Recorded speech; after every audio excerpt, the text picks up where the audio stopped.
start it off at the Redbirds tomorrow night. What's your thoughts? Exciting always. You know, you can't help but feel a little bit different when you play Bradley. I don't think the people in town allow you to do that. So we're very excited about it, but at the same time, it's going to be an unbelievable challenge. They're playing great. They're in first place, and we're not. They've got 2 road wins. We've got 1. So to me, they're in first place, and we don't need to get a false sense of security that we are. We've only won 1 road game. So what I've seen on film, I think they're playing outstanding. They've got great speed. They've got a lot of weapons. Going to be a tremendous test. From what you've seen, have you seen a team play defensively as well as they are right now this year? Probably not. I hope that we have, but I don't.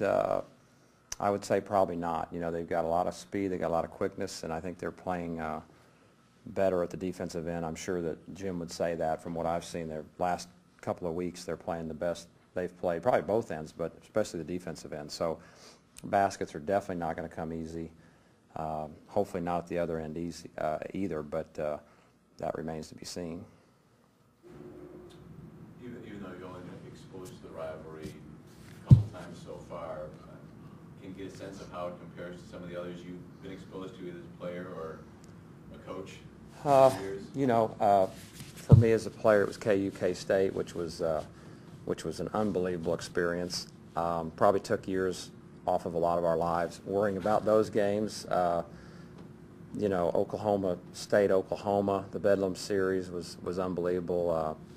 When I was at Illinois, we had the Illinois-Missouri. That was terrific, but it feels the same, really. Just I think any and all the rivalries I've been involved with, really it's kind of the same thing. Energy level goes up, excitement, interest, everything goes up, and I think the reason they're always or normally such good games is because there's never a guy on the floor that wasn't completely at his peak, you know, his peak focus, concentration, all those kinds of things. It just gets everybody up to their highest level, and to me that's what makes them great. How much does it help having a playing in front of a sellout crowd Saturday and then going over there and it's kind of the same type of?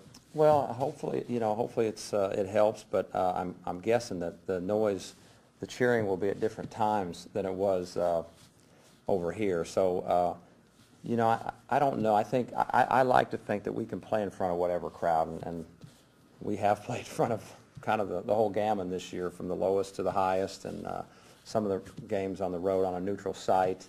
To me, those are the most difficult. Neutral site games when nobody's in the stands and it feels like summer rec ball, to me, are 1,000 times harder than a full house on the road. Those are the challenges that good players that they want, and maybe that'll help us. You know, maybe the game the other night will help us, but what'll help us more is if we really play well. That'll be a lot more important. I know Warren hasn't played for them this year, and they haven't kind of clarified his status yet. Do you almost expect Ruffin wasn't supposed to play against you guys? No, yeah, there's probably 3 or 4 guys gonna play against us, so we'll expect everybody on their roster, you know, to play. We always do that though, because you know, unless there's an absolute guaranteed, and that doesn't mean there's any gamesmanship. It just might mean that Ruffin got ready for our game last year. It might just mean that Warren is now ready, and you know, the same things go for us. We wait until someone gets ready, and then you play them. So, but no, I would. We'll prepare, and we'll do scouting report on everybody that might play, and you know, and expect that to happen. I know Champ said recently, at least he and maybe some of the other guys think about going unbeaten. As much as you try to keep it game by game, do you mind that? The players' minds wander? I don't think I can control it anyway, so you know, I don't want to talk about it. We really don't talk about it. We just talk about the league, and I think I've said that before, where non-conference is done, we closed the book, and it went great, but it's not going to change, and it's not going to help us, and it certainly is not going to hurt us, but we're in the middle. We're 3-0, and we're in second place, tied for second place from where I sit, and that's where I hope their thoughts are. If they're not, I can't control that, and it's you know, difficult thing, and we're all probably on, you know, somewhat uncharted water, and we're going to have to deal with that as best we can. Is there any update on Bobby at all? Same thing, you know. I would not expect him to play.